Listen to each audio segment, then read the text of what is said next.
telling my girlfriend it wasn't okay to wake me up in the middle of the night because she felt unsafe. Now she's upset, saying I don't care about her feelings or safety. So, this happened recently, and I'm not sure if I'm in the wrong here. My girlfriend called me in the middle of the night after being out drinking with friends. I had an extremely important and long workday ahead. She knew it, and I was already running on too little sleep. When she called, she said she missed me and just wanted to talk. I told her I really needed to sleep because of my early start and how tired I was. She asked if I could stay on the phone with her for another 10 minutes, and we ended up having a nice conversation before I went back to bed. The next day I told her that while I understood she wanted to talk, it really wasn't okay for me to be woken up like that, especially when I had such a demanding day ahead. Her response was that she felt unsafe walking home at night and that she needed to hear my voice to feel better. I stuck to my point. Then she said I was being an a-ha for not understanding the female perspective and how unsafe it can feel to be alone on a street at night. Also that I am an AA because she needed to ask for my help. I told her I get that it can be scary, but I still think she could have called someone else who was awake or even ordered a taxi instead of waking me up when I had such an important day ahead. I obviously want to be there for her when she needs me, but I still think it's unreasonable to wake someone up for a non-emergency in the middle of the night, especially when it's going to mess up their day. Next story. Told my friend she had it coming after complaining about her husband leaving her for his pick-me friend. Now she says I'm being cruel. About a year ago, my husband made a friend to work, Jane, who is honestly the worst. I don't have the word count needed to explain why, but ask if you need to know. I met her at a work event his company had, and she introduced herself by hugging my husband's arm and saying it's so nice to finally meet his home wife. I'm his work wife. Then my husband had enough sense to push her away and announce she was in no way his wife, but after that she essentially blamed me for wrecking her friendship with him. Apparently they used to have lunch, sometimes with colleagues, sometimes alone, and got drinks after work sometimes with colleagues, but he stopped after that. I never had to ask him to. I told him he could hang out with her if he wanted, but he said he could tell it would cause problems and it wasn't worth it. Jane started telling people I was controlling, jealous, and often bullied her when we were alone. I've never been alone with her. Recently, she met one of my friends, Kate, and Kate decided she was the nicest girl ever. I warned Kate that Jane had a pick-me vibe, but Kate started yelling that she never wanted to believe what Jane said about me, but since I immediately bad-mouthed her, everything else must be true too. This shocked me, but I didn't fight because maybe it was true. Maybe I was just jealous and scared and my dislike was just a reaction. My husband said it wasn't, and he thought I had a right to dislike her. A couple weeks ago, it got out that Jane and Kate's husband were having an affair. Kate had introduced them, despite my husband saying that she probably shouldn't. Kate blamed this on him always defending me. When Kate demanded her husband end it with Jane, he ended it with Kate instead, kicked her out of the house, and moved Jane in. Jane apparently told Kate she could use her apartment until the lease is up because they're friends. She's a housewife, her money is her husband's, and he cut her off. So I got her a hotel for the week while she disputes that. I've woken up every day to calls and texts from Kate crying about the whole thing. She kept saying she never could have guessed Jane would do this. I told her. I showed her messages Jane had sent me, and Kate had just cut me off. Yesterday I'd finally had enough, partially because Kate had practically ghosted me when I warned her about Jane and started agreeing that I was being petty. Normally I'd always support Kate no matter what, but I felt betrayed too. And now she's back because Jane's a jerk. So I might be the AA here cause I asked her to stop talking about it for 10 minutes so I could breathe, to talk about anything else to distract herself. She got mad.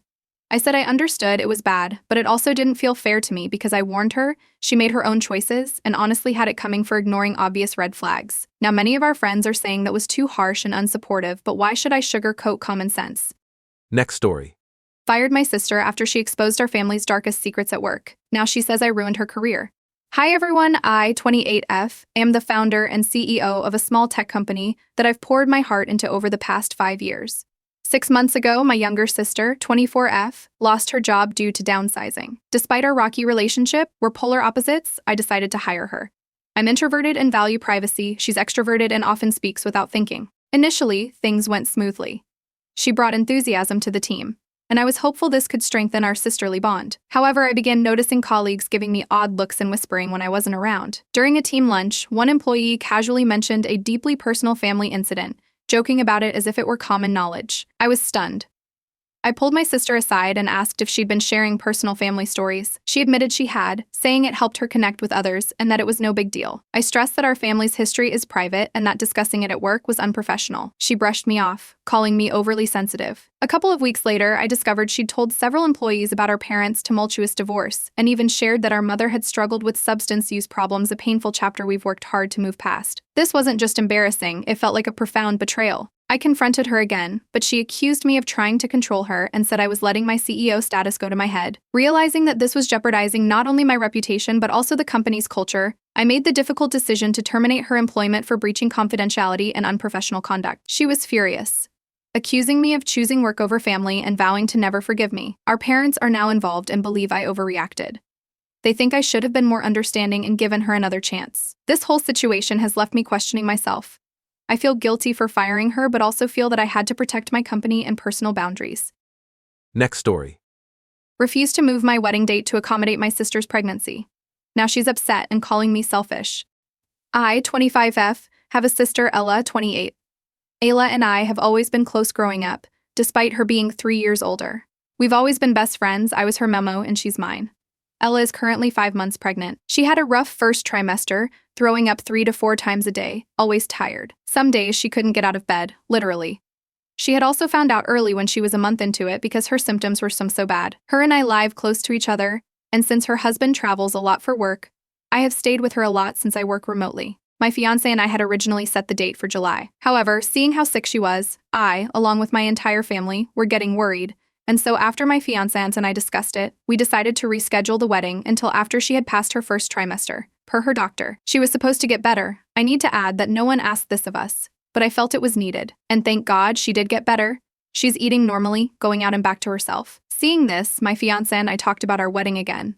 I had always wanted a summer wedding on the beach, but I didn't want to wait a full year, and seeing winter wedding pictures was slowly growing on me. And so, we decided on a December wedding. The invitations were finalized last week with the date and were all sent a couple of days ago. Yes, it's early, but my man and I all have big families, big group of friends and colleagues. We need the RSVPs early. Yesterday, I got an angry phone call from my sister asking how can I do something like this to her. I was honestly confused and told her as much, and she went on to rant about how inconsiderate I was to not wait until my nephew is born, that her being Mo and 8 months pregnant is going to be hard, and that she has already been through hell. I calmly explained to her that while yes, she is MOH, I don't expect her to go above and beyond. My best friend and her had already planned a girls' night back when my wedding was in July, so we're just going with that again. Everything is already bought and my best friend will set it up. I told her that my man and I have also rebooked everything ourselves, flowers, venue and catering are going to be done by our friends who have their own shops and companies, and that I'll pay to have her dress resized to accommodate her bump. I'm even taking care of hair and makeup for all my wedding party,